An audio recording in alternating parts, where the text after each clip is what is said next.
ये वीडियो है उत्तर प्रदेश के स्कूलों की, जहां पर A for Akhilesh Yadav, B for Baba Saheb Bhimrao Ambedkar, C for Chaudhary Charan Singh और डी फॉर डिंपल यादव के साथ साथ एम फॉर मुलायम सिंह यादव पढ़ाया जा रहा है।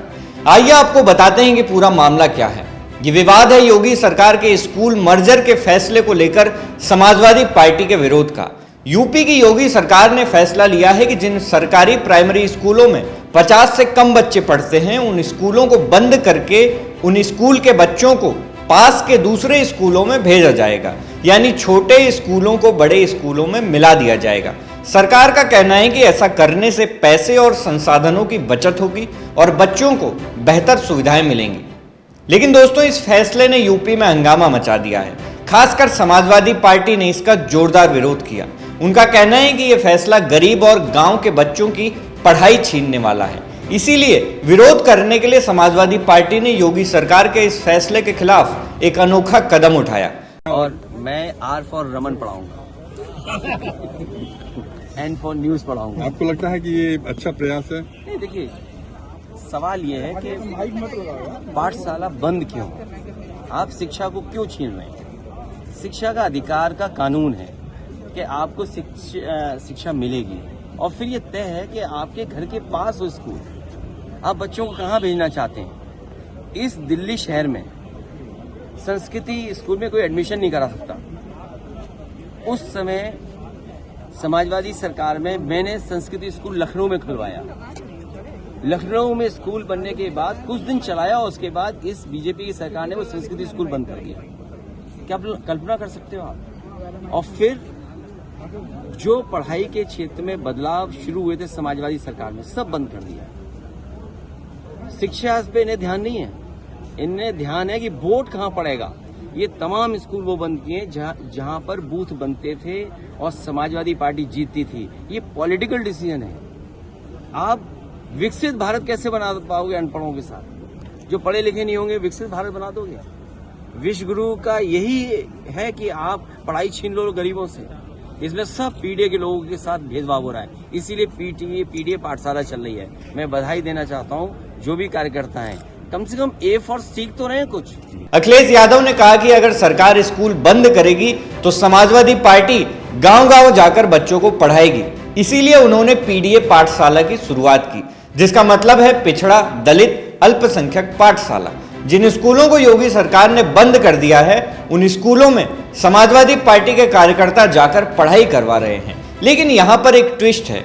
इन पाठशालाओं में पढ़ाई के साथ साथ सपा की विचारधारा भी सिखाई जा रही है। जैसे अंग्रेजी पढ़ाते वक्त A for Akhilesh Yadav, B for Baba Saheb Ambedkar और डी फॉर डिंपल यादव के साथ साथ एम फॉर मुलायम सिंह यादव जैसे उदाहरण दिए जा रहे हैं। सोशल मीडिया पर यह वीडियो जमकर वायरल हो रही हैं। रोज तुम खाओ, अखिलेश यादव को फिर से लाओ, आज से आम का पेड़ लगाओ, आजम खान को छुड़ाओ। पीडीए पाठशाला की वीडियोस वायरल होने के बाद कई स्थानों पर संबंधित कार्यकर्ताओं पर एफआईआर भी दर्ज हो चुकी है। अब तक की जानकारी के मुताबिक उत्तर प्रदेश के भदोही के सिकंदरा प्राथमिक विद्यालय को पिलखनी स्कूल में मर्ज किया गया था। इसके विरोध में सपा नेत्री अंजनी सरोज ने पीडीए पाठशाला शुरू की। इस दौरान बच्चों से बंद करो मधुशाला और चालू करो पाठशाला जैसे नारे लगवाए गए। प्रशासन ने इसे गैरकानूनी और बच्चों का राजनीतिक इस्तेमाल बताया, जिसके बाद अंजनी सरोज और 5 अन्य लोगों के खिलाफ भारतीय न्याय संहिता के तहत एफआईआर दर्ज कर ली गई है। साथ ही सहायक शिक्षा अधिकारी रमाकांत सिंगरौल के खिलाफ लापरवाही के लिए विभागीय जांच शुरू कर दी गई है। ये औराई तहसील में सिकंदरा नाम का एक गांव है, जहां पर हमारा जो है प्राथमिक पाठशाला थी। उस पाठशाला में 40 के आसपास बच्चे थे।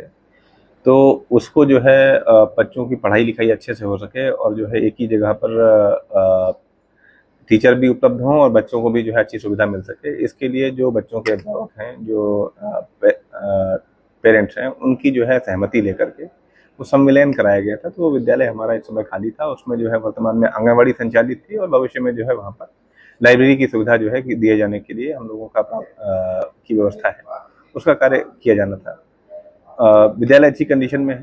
तो उसमें जो है ये जानकारी मुझे मिली कि कतिपय राजनीतिक व्यक्तियों द्वारा वहाँ स्कूल के बच्चों को इकट्ठा करके, जो कि यूनिफॉर्म में थे, एक पॉलिटिकल पार्टी विशेष का बैनर लगा करके उनके द्वारा जो है पॉलिटिकल बयानबाजी कराई गई। मैं समझता हूं कि बच्चों का, जो कि बहुत ही कोमल मन के होते हैं, उनका इस प्रकार से राजनीतिक रूप से उपयोग करना ये उचित नहीं है और इसका संज्ञान तत्काल लिया गया और इसकी जांच कराने के लिए मेरे द्वारा सीडीओ को, एसडीएम को और जो बीएसए हैं उनको मौके पर भेजा गया। डीएम शैलेश कुमार की इस कार्रवाई के बाद पुलिस अधिकारी भदोही का भी बयान सामने आया है। मीडिया में एक वीडियो मिली थी मुझे और डीएम साहब को एक वीडियो भेजी गई थी जिसमें दिखाया गया था कि एक सिकंदरा ब्लॉक है, थाना चौरी में स्थित है। वहाँ पर एक जो प्राथमिक विद्यालय है, जो पियरिंग स्कीम के तहत, मतलब उसके जो पियरिंग स्कीम का मतलब ये होता है कि वो जो विद्यालय है वो बड़े विद्यालय के साथ कनेक्ट कर दिया गया था। उसके जो बच्चे हैं वो बड़े जो दूसरा बड़ा विद्यालय है वहाँ पर जाके पढ़ाई कर रहे थे। उस स्कीम के तहत वो बंद था और उसमें एक महिला हैं जिनके द्वारा वहाँ पे कुछ बच्चे इकट्ठे किए गए थे और कुछ उनको किताबें बांटी गई थी और जो वहाँ पे आसपास जो सरकारी संपत्ति है उसको क्षति पहुँचाई गई थी।